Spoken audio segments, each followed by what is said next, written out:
You're not going to believe this, but I just got off the phone with Susan.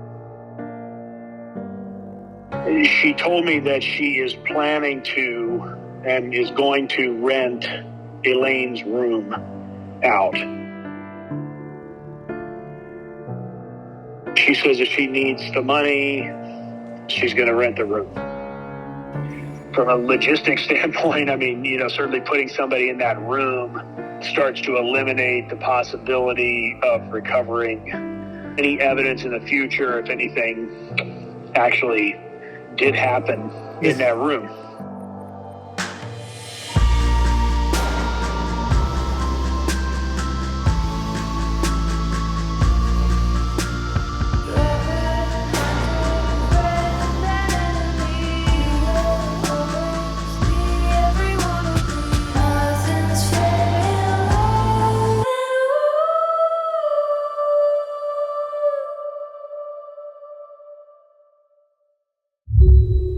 Episode 7, Chapter 13.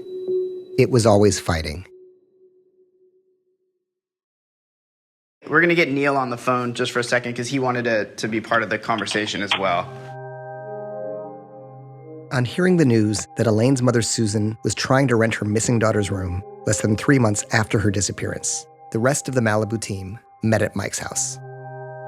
Many parents leave a missing child's room untouched for decades. So this seems odd on the surface. But also, every person has a different grieving process. We find the rental ad on a Korean language classified ads website. She's renting both Elaine's room and the room of Elaine's older brother, Dustin, who moved out several years earlier. We're saddened to see a photo of Elaine's bedroom at the top of the page with all her furniture, including a large metal E propped up above her desk. We then called Jaden, who is now in a very awkward position. What happens when you have to investigate your own client? She's sending emails to Tui Wright, who's the search rescue at Lost Hills, Krevac and me talking about these hiking trails, asking why they haven't been searched. When are they going to be searched? What is odd for me is that she's sending all of these things about these hiking trails. I mean, she just sent 2 more yesterday. We've also been receiving similar messages from Susan in a group thread that we have with her. Regular screenshots of comments on the Facebook page to follow up on, or theories to look into. And we usually respond immediately and sometimes spend hours looking into these. At one point, she sent us a photograph of an item that was found in Malibu Canyon. It depicted a shirt covered with duct tape. The odd thing about this is that the photograph she sent was the exact one that Ingrid had sent to her a month earlier, back when Ingrid was hiking Malibu Canyon and sending photographs of items she found to the Help Find Elaine Park Facebook page. Please send those to us because they might be around where we live and we might, go up there and look. I know one was Jim Morrison Caves, which... She kept pushing me. Before I met you guys, she kept pushing me to go there. She's like, Jim Morrison Cave, there's a fall. Yeah, she mentions that in his email. Jim Morrison Cave is a graffiti-covered cave in the hills above where Elaine's car was found. From her car to the cave would be about a half-hour's drive or a walk of over 2 hours. Is it worth getting a cadaver dog for any of these, or is it just too much acreage? If we could identify some locations, they're the best, fastest method of searching, yes. We decided that we needed to search both the locations that Susan was directing us to in Malibu, as well as the locations she'd been directing us away from in La Crescenta, where Elaine lives, just in case she'd come home, something happened there, and her car was dumped on PCH afterward.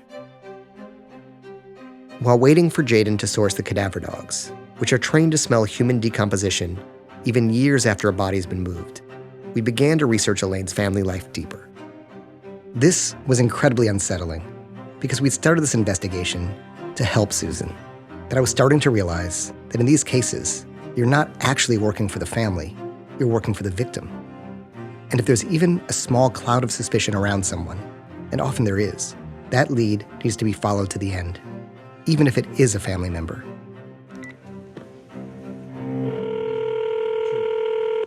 We began by reaching out to Elaine's father and her brother. Hello? Oh, hi, Ray. This is Neil Strauss. Do you have a couple minutes?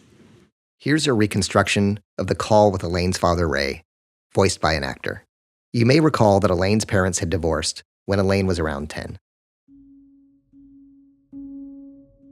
When you found out about what had happened, where were you and how did you find out? The Glendale police officer just called me Monday afternoon, and he asked me when was the last time you seen Elaine. So I told the officer the Friday, 5 p.m. She came and picked up some money, the weekend money. That was the last time I saw her. Did she seem normal that day or different? Yeah, normal.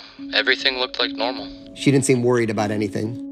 She didn't say anything or seem worried or anything like that. What do you think could have happened to your daughter? I don't know. My opinion is a suicide or a kidnapping. Or something happened in the ex-boyfriend's area, maybe. What do you know about Elaine's home life after you left? I really don't know that much. Elaine and Susan, they're not good friends. That's what I know because sometimes Elaine would call me. She wanted my help separating from Susan. Because sometimes they fight and have trouble. She came and she wanted help separating?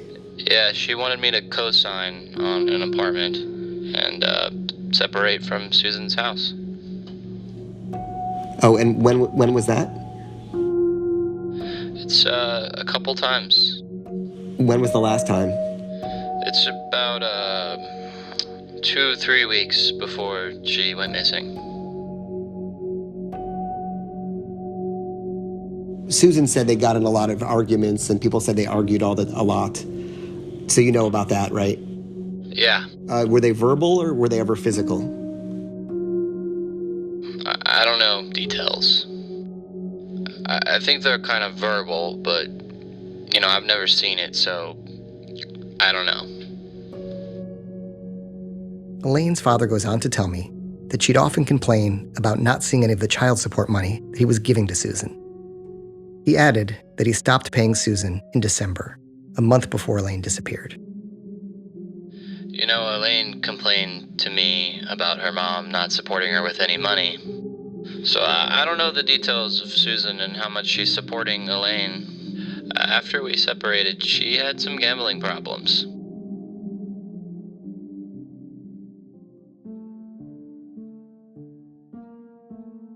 Ray had given us a lot to think about.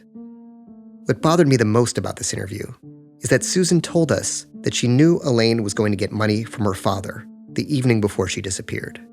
So why wouldn't she speak with the last person she knew at the time that Elaine had seen before contacting the police and find out if Elaine had said anything about where she was going or her state of mind?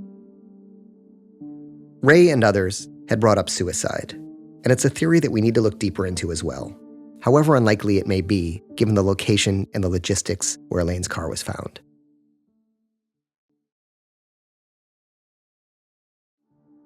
After speaking with Ray, we decided next to reach out to Dustin, Elaine's older brother, and he agreed to meet with us in person.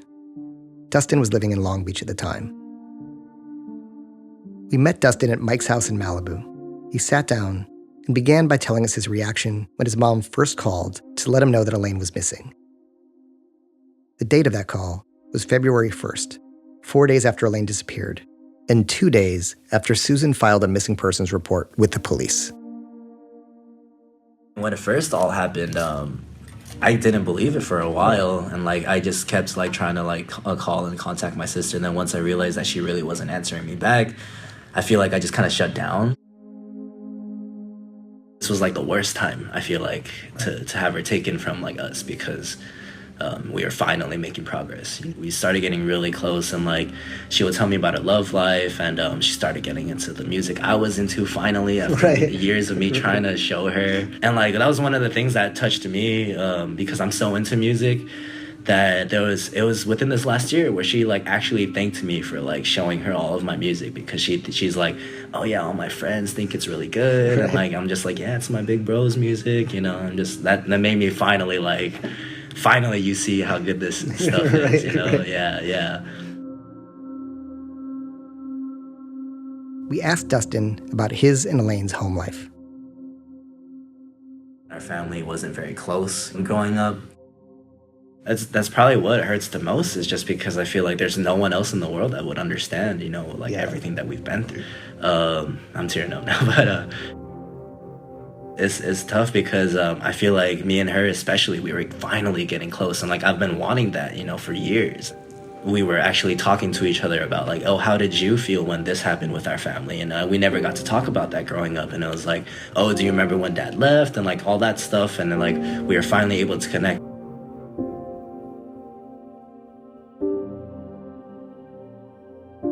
Growing up, I didn't like my mom either. Me and my mom would get into fights, like big yelling fights, you know, and what would you get in fights over? I think what it was we just never knew how to deal with conflict without going into the arguing, fighting phase. So it'd be a lot of like just like cleaning rooms or like leaving stuff messy or stuff like that, and then just those would trigger it, and we just go into like a spiral. How do you feel about your mom renting out your rooms? Oh yeah, it is weird for me too. So I was a little conflicted about it at first. I was kind of like, why are you like, but she was talking about how like income wise it wasn't enough, and I was just like, well, then I understand, you know, then go ahead and do it, because I can survive, you know, I will be fine. I have my own place in Long Beach, you know, so. Right. I asked Dustin about what Elaine's friends had said, that Elaine believed her mom had taken money she'd earned doing extra work on films like Crazy Stupid Love and TV shows like ER. She had control over my sister's acting account and stuff until she was 18. And then I know my sister was accusing her of like the reason why my mom's not giving her access even after 18 is because my mom used it. You know, she like did something with the money. So, yeah, I think so I feel like maybe there was something between my mom and my sister.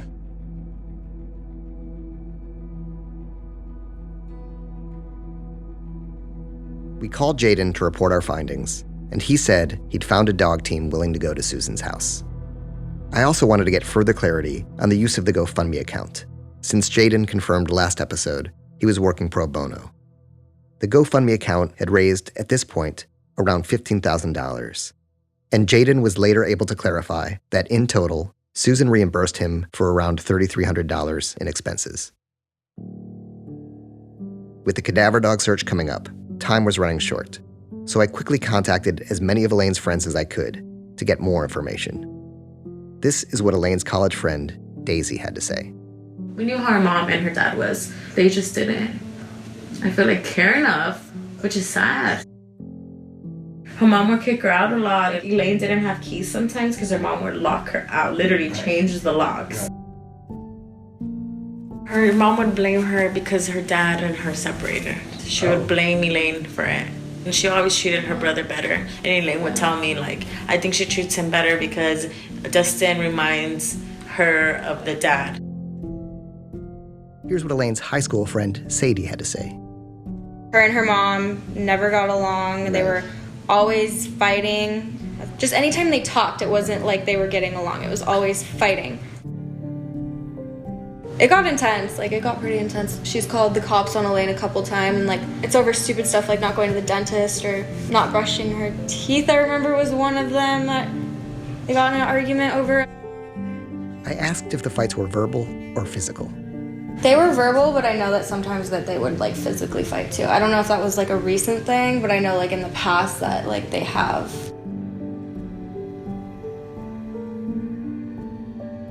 This is Elaine's high school friend, Kristen. She yelled a lot. And what would she yell about? It'd be about anything. We could just be sitting in her room, and then her mom would just start yelling about nothing.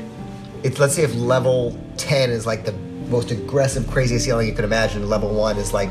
Probably like 8. Loud enough for, like, Elaine would want us to put headphones on and be like, I'm so sorry. And Elaine would yell back at her like she wasn't scared. This is what Elaine's high school friend Danielle had to say. Her mom, she used to, like, you know, scream and yell and throw shit, and we were in high school or younger. And I don't know. Elaine used to call my mom and say, like, come pick me up, like, my mom's hitting me, like, come get me. And my mom would go save her and go pick her up. One thing that Danielle said bothered her was the $20 that Elaine's mom loaned her daughter the night before she disappeared. $20 that Elaine did not pay back, even after picking up money from her father.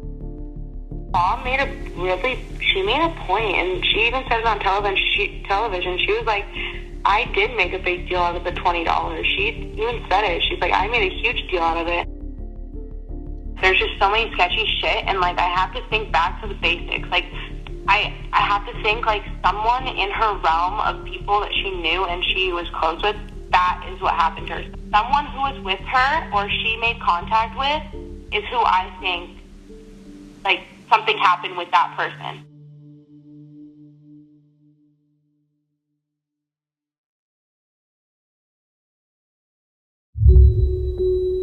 Chapter 14, Red Flag.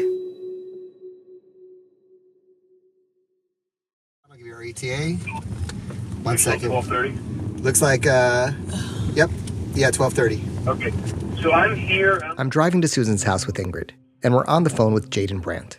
He's sourced cadaver dog handlers who work with several law enforcement agencies. He's arranged to bring the dogs to Susan's home to search Elaine's bedroom, the rest of the house, and the backyard. He's also brought a technician from a DNA lab to further examine Elaine's room, since this may be our last chance to do any forensics there before Susan rents it out. My dogs are going to get here probably around 12:30 or 12:45, somewhere around there. I'll record when we initially go in. When we all arrive at Susan's house, she comes to the door with her boyfriend Jeff, who most of us haven't met yet. His wife Ingrid. Hi, Jeff. I talk about you a lot. It's nice to meet you. He invites us in while we wait for the dog handlers to show up. Did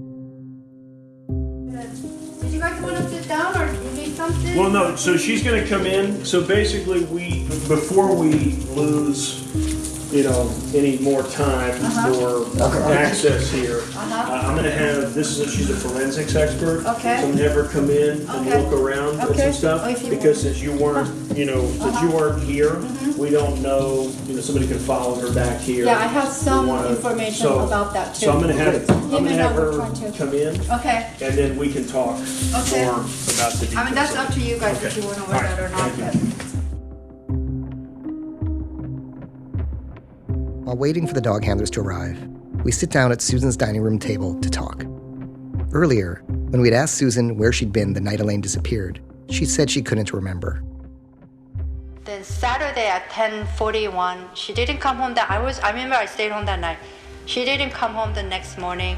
Oh wait, was I home? I don't remember.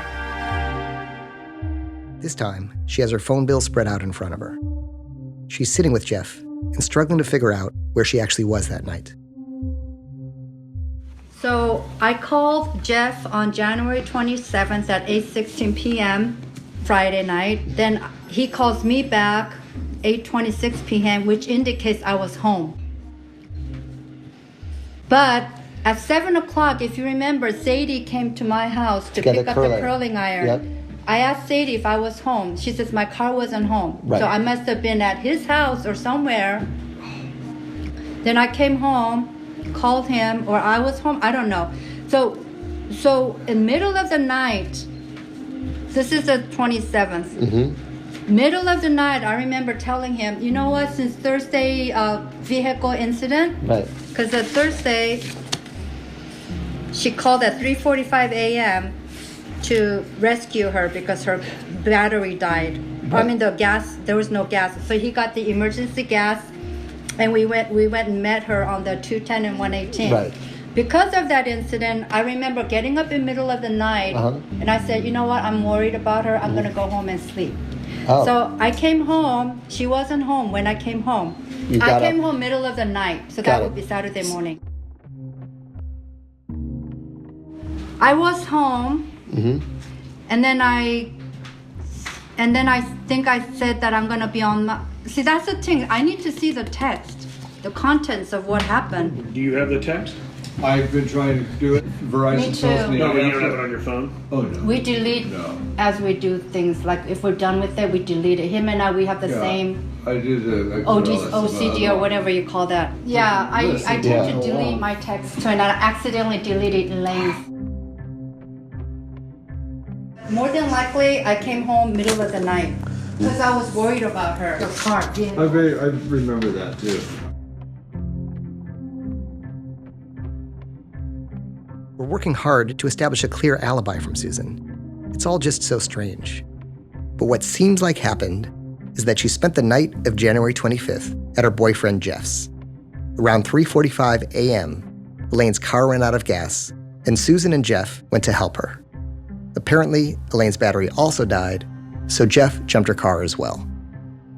The following nights, January 26th and 27th, Susan stayed at Jeff's house again. Yet in the middle of the night of January 27th, while Elaine was at Divine's, Susan, who had no idea where Elaine was, or even if she was out, somehow became worried that she was having car problems again. So she evidently left Jeff's house and came home. But what's strange is that she apparently didn't even text or call Elaine to check on her. And why would she leave Jeff's house when he's the one who jumped Elaine's car in the first place? Jaden continues trying to establish Susan's whereabouts during the critical hours between 6 a.m. Saturday morning on January 28th, when Elaine left Divine's home, and 3:42 p.m. that afternoon, which is the timing of the final ping of Elaine's phone hitting a cell tower in Malibu. That was the ping that the Lost Hills Sheriff's Department obtained several days later and allowed them to find the location of Elaine's car. Time of the text. This text, I definitely was home because I wouldn't text him if I wasn't home. At 12:04. Yeah, that's Saturday. That's at noon. Yeah. What time you were home from 3 a.m. to noon? Probably. I mean, from what I see here, called him 10:50 a.m. probably saying, hey, I'm home. She's not home. We're okay. She still hasn't come home, or she's not home, or something like that. Because you were worried because of the 3:30 in the morning. But what made you so worried about her that morning? Because the 3:30. Because when we first talked, and you said that she would disappear for a few days. No, because what stuck out in your mind? Because that Thursday, she had us call 3:30 in the morning that the gas ran out, and then we ended up jumping her car at 1:18. So I'm worried that her car battery would have died again. I was worried about her car, her safety, what's going on, And on top of that, she's pretty good about. She said, "Give me until later tonight that she's gonna quick pay me $20." But she didn't get back to me. Okay. So I'm thinking it's two things: motherly thing. Wow, she's not keeping her word. She's not keeping her word. What's going on? I want her to be disciplined. No, and I just wanted to know what. Yeah, that was one thing. The second thing is because of their. First thing was because of the car incident that we rescued her. 3:30 in the morning, and I said, I'm worried. I shouldn't be here. I need to go home. Okay. I remember that happened several times after the incident. I had hoped that Susan would be able to clear up any suspicions we had. I still want to give her the benefit of the doubt, but nothing logically makes sense here. The fact that she has no alibi and went home alone in the middle of the night, 3 hours before Elaine left Div's house. The fact that both she and Jeff deleted their text messages. And something is off about this battery story.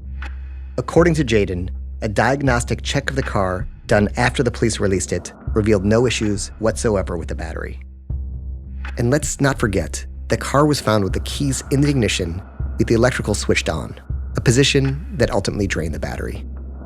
There's so much here to unpack and look deeper into.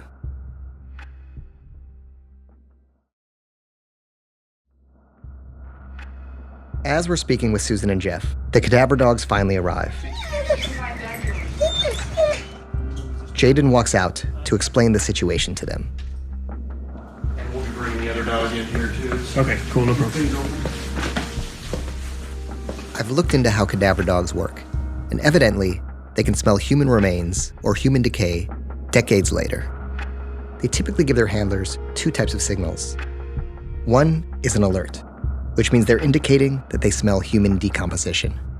The other is interest, which means they're smelling an odor that might be human decomposition. So if something happened in Elaine's room, the dogs would either alert on decomposition or interest on possible decomposition. They want everyone out. Okay, where do they want us? My room? When they all go to my room? No, they want, because the dogs need to concentrate. So these are like highly specialized dogs, so. What do I need to do? Should we see, we could go into my car or something? Everybody to go outside. One of the dogs is not friendly, and they can't search while it's outside. Okay. So you want us to go into my car? Yeah, if you guys want to go in your car, you guys can talk. Before we start talking about Lolo, we need to get the cats. Can we put them in your room? Cats? In your bedroom? I gave it to the adoption agency with him. Oh, you should have. He was having allergic action, and I've been wanting to get rid of the sofa I've been wanting a cat. Oh, is the cat still there? Yeah, he said the Pasadena. They're 12 years old. They're old and we would have adopted. I adopt old dogs. That's my thing. Yeah, I like seniors. Are they still there? They're in Yeah, Pasadena. Pasadena Humane Society. Well, before I give you go, the information. yeah. I'll text you. I have a lot of thoughts and feelings about Susan renting out Elaine's room and taking our cats to a shelter so quickly after her disappearance. But I keep my mouth shut. And while Jaden and Ingrid bring the dogs inside and record the results, I take Susan and Jeff outside. We sit in my car and talk while the search takes place. I want to get to know Jeff better and hear his perspective on Elaine's disappearance. Meanwhile, the search begins. You want to check this? Change. Oh, yeah. You want to get it?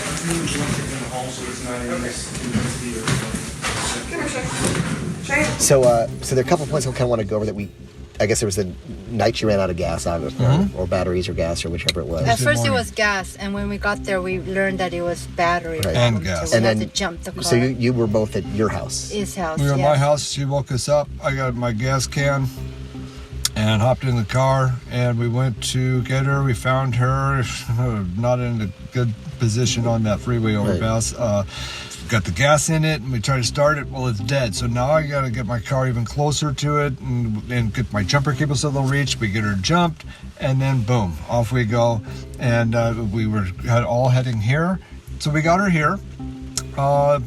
Just a little bit of time here, and then me and Susan went back to my home and went back to bed. And then the next morning we came here. It was about 10 something in the morning, and as we pulled up where my truck is, I could see Elaine jumping out of the couch in the living room and going back to her room. That was the last I saw of her that morning. And then we were here for a while, and I think she left while we were here or something. Yeah, when I came back, she was gone already. Because we were doing some stuff in the back, in the construction garage.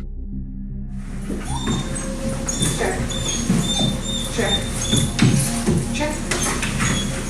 Where is it?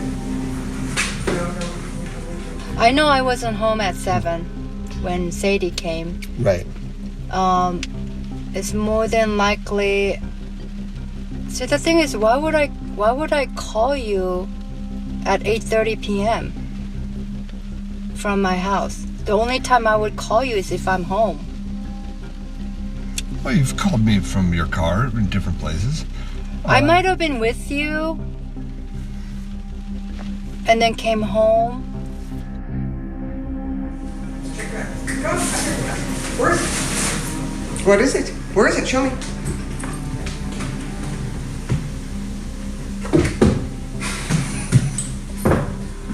That's hard to remember. It really is. I cannot remember that day. I just remember the Saturday when we started thinking, I haven't heard from her. I've been texting her about money.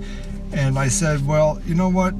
Why don't you, we let it kind of roll over. And then I think it was Monday when she was really getting worried about it.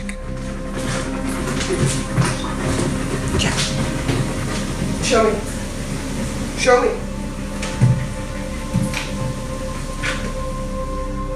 So the question for you is, when she called, were you concerned also? Were you like, that's Elaine, don't worry about it? What was your response? I wasn't super concerned because she has taken off for a few days, and I know the way she treats her, and she'll just leave without telling her what she's doing. So,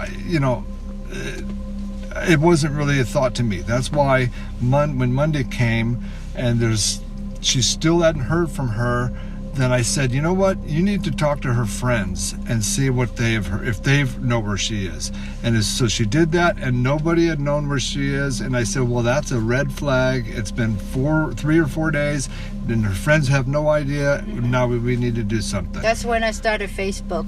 Right. And we to get her phone, Sadie's phone number. And we got a Glendale guy to come up and take the report. So none of her friends had heard of where she was, and then so you said.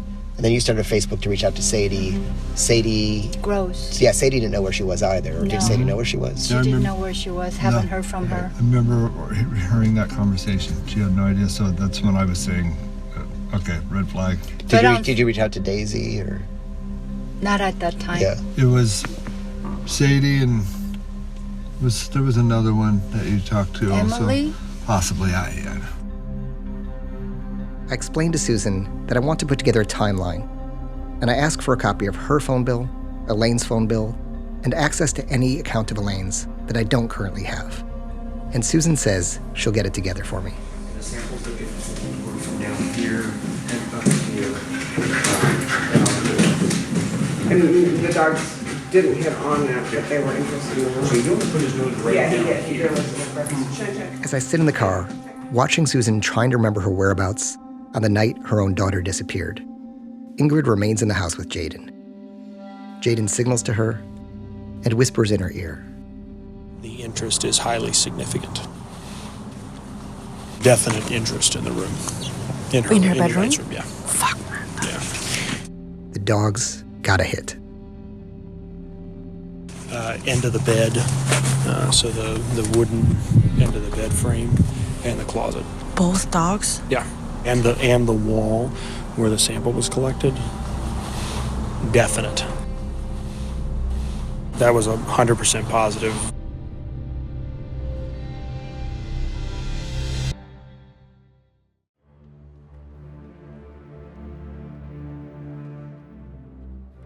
Thank you for listening to this episode. This is still an active investigation, and please keep in mind that the police have not named any suspects, and everyone mentioned should be presumed innocent. We are sharing this information with you in hopes that this podcast leads to justice for Elaine Park. So if you have any information regarding Elaine Park, her disappearance, or any of the parties that have been mentioned over the course of this series, please email us at livedila@tenderfoot.tv, or you can call us anonymously at 213-204-2073. When possible, I've tried to post images and videos that may help give you a visual picture of some of the information collected in each episode. You can find these on our social media accounts at LiveDieLAPod. To Live and Die in LA is a production of Tenderfoot TV and Neil Strauss in association with Cadence 13. Executive producers are Neil Strauss, Donald Albright, and Payne Lindsay. Produced and edited by Tristan Bankston. Consulting producer, Alex Vespestead. Mixed and mastered by Cooper Skinner and Devin Johnson. Original music and score by Makeup and Vanity Set, with additional musical services by Tristan Bankston. The theme song is Love and War by Flurry. Cover design by Trevor Eiler, with Tristan Bankston as the voice of Ray. And special thanks to Chris Corcoran and the team at Cadence 13, Oren Siegel, Oren Rosenbaum, and Grace Royer at UTA, the Nord Group, Station 16, and Beck Media and Marketing. Please subscribe, rate, and review on Apple Podcasts. Our hope is to expose these stories so that we may learn from them and hold those responsible accountable for their actions. Thank you for your support.